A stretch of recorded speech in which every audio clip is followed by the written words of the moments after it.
buenos días, acá estamos iniciando un nuevo video desde el Parque Araucano y quiero comentarles que estamos muy contentos porque resulta que el canal de YouTube Un Lugar de Literatura ha traspasado los 500 suscriptores. Todavía es una cifra muy pequeña, por lo tanto, si a ustedes les interesa los videos que yo realizo, por favor denle al botón suscribirse. Bueno, y retomando la línea cultural del canal, este video va a tratar de filosofía. Ya en mis videos anteriores yo les expliqué cómo nace la filosofía, por qué nace en Grecia y de cuáles fueron los primeros temas que tocaron los filósofos de la antigua Grecia. También hablé de 7 importantes filósofos griegos a los cuales yo en mi primer video de filosofía los nombré como los 7 sabios de Grecia. En este video lo que pretendo hacer es hablarles un poco más de cada uno de ellos y de una manera un poco más profunda. Como les dije en mis videos anteriores, la filosofía moderna nace en Grecia y más específicamente en las ciudades comerciales del Mar Jónico. Esta filosofía se caracterizó por encontrar una explicación racional o científica de la realidad y ya dejando de lado las explicaciones sobrenaturales o religiosas. Los primeros 3 grandes filósofos que formaron parte de los 7 sabios de Grecia nacieron en la ciudad de Mileto y son Tales, Anaximandro y Anaxímenes. Su filosofía se caracterizó por un intento de encontrar un elemento único y permanente a la realidad. Estos filósofos tuvieron una relación de maestro a discípulo entre ellos, vivieron durante el siglo VII y VI antes de Cristo, intentaron buscar un elemento único que le diera una explicación a la naturaleza, a la realidad desde el punto de vista de darle estabilidad. Buscaron un elemento único que le diera estabilidad al universo y lo hicieron a través de una pregunta bien simple. Se preguntaron de qué está hecho el mundo. El primero que dio una respuesta a esta pregunta fue Tales de Mileto. Tales de Mileto nació el año 624 a.C. y murió el 545. No se sabe si Tales de Mileto dejó algún texto escrito. Si es que escribió algún texto, este texto se perdió y él a través de sus observaciones llegó a la conclusión de que este elemento único, de que este elemento primordial que le daba explicación a todos los fenómenos naturales era el agua. El segundo de estos filósofos fue Anaximandro. Anaximandro fue discípulo de Tales. Nació el año 610 a.C. y murió el 545. Aristóteles conoció algunos fragmentos escritos de Anaximandro. Anaximandro tuvo un pensamiento un poquito más refinado que Tales y gracias a sus observaciones llegó a la conclusión de que el universo estaba compuesto de fuerzas antagónicas y que estaban en una permanente lucha entre sí, como por ejemplo son el frío y el calor, lo húmedo y lo seco. En un comienzo la materia era una masa informe a la cual él la denominó apeirón y en algunos lugares una de estas fuerzas antagónicas prevaleció sobre la otra, como por ejemplo las estrellas donde el calor prevaleció sobre lo frío o los planetas donde lo seco prevaleció sobre lo húmedo. Ahora, si bien en algunas partes del universo una de estas fuerzas prevaleció sobre la otra, nos encontramos de que el universo en su conjunto estaba en un permanente equilibrio gracias a que estas fuerzas antagónicas estaban en una permanente lucha entre sí y por lo tanto de aquí se deriva el equilibrio y la armonía de lo que es la realidad o el universo que todos conocemos. El tercero de estos grandes filósofos fue Anaxímenes. Anaxímenes fue discípulo de Anaximandro y nació en el año 590 a.C. y murió el 550. Él tuvo una opinión distinta a la de su maestro. y gracias a sus observaciones llegó a la conclusión de que este elemento primordial, este elemento que le daba estabilidad a la realidad o al universo, es el aire. Y el aire lo hace a través de dos fenómenos, que son la rarefacción y la condensación. Esto significa que la realidad, el universo, el mundo que vivimos es aire, pero que gracias a estos dos fenómenos surge todo lo que existe, ya sea el agua, el vapor, las nubes, el fuego.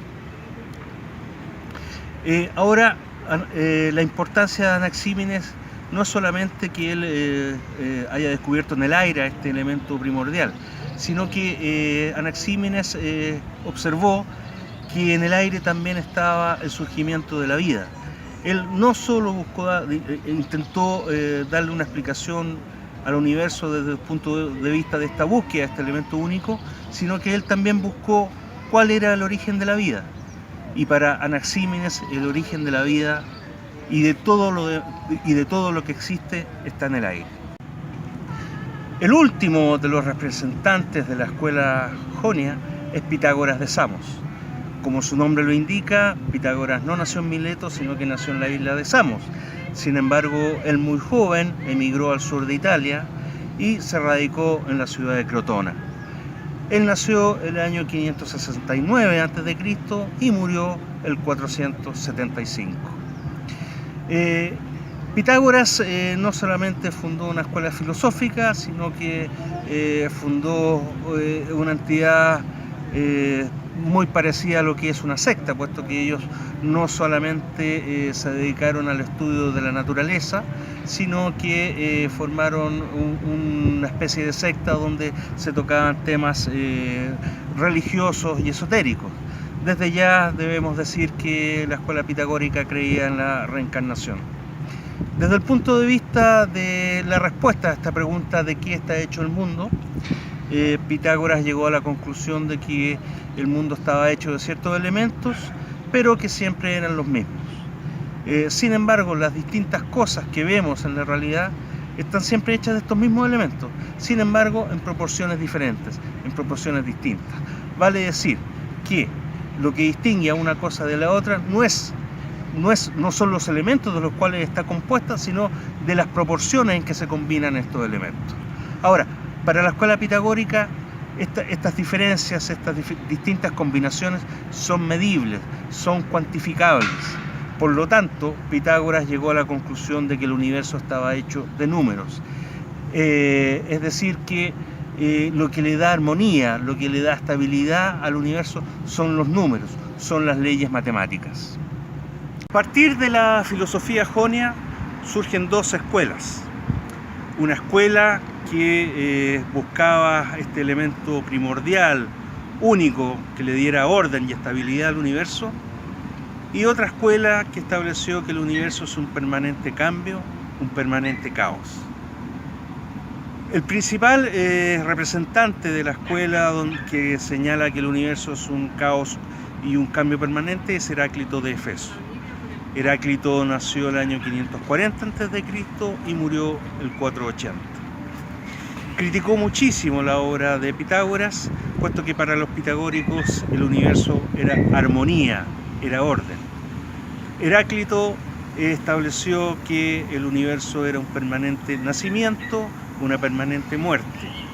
Él era un tipo misterioso, parece que era bastante pintoresco, era bastante difícil de entender, puesto que él hablaba a través de metáforas o de sentencias muy parecidas a lo que era el oráculo de Delfos. Por lo tanto, era un personaje cuyo pensamiento era bastante difícil de entender. Ahora, para él podría ser que este elemento único y permanente del universo fuera el fuego, pero el fuego no tomado desde un punto de vista literal, sino más bien metafórico, puesto que para Heráclito el fuego era símbolo de muerte y de creación. Entonces, resumiendo, para Heráclito de Éfeso no existe este elemento único, es decir, que el universo es un permanente nacimiento y muerte. El universo es caos, desorden. Ahora me toca hablar del que a mi juicio es el filósofo más brillante e importante de la época presocrática. Me refiero a Parménides de Elea. Parménides de Elea nació el año 515 a.C. y no se sabe a ciencia cierta cuál es la fecha de su fallecimiento. Parménides tenía un pensamiento absolutamente opuesto a lo que era Heráclito. Heráclito decía que el universo era un permanente caos, era un permanente cambio. Parménides estableció que tenía que existir, debe existir un elemento único e inmutable en el universo. Ahora, ¿dónde está la brillantez del pensamiento de Parménides? Parménides llegó a esta conclusión no a través de evidencia científica, no a través de observaciones de la naturaleza. Él llegó a esta conclusión solamente a través de silogismos lógicos. Parménides dijo lo siguiente: lo que es no puede transformarse en algo que no es. Si algo es, luego no puede no ser, eso es imposible. Por lo tanto, a través de este silogismo, él llegó a la conclusión de que tenía que existir un elemento único que le diera estabilidad y armonía a la realidad o al universo.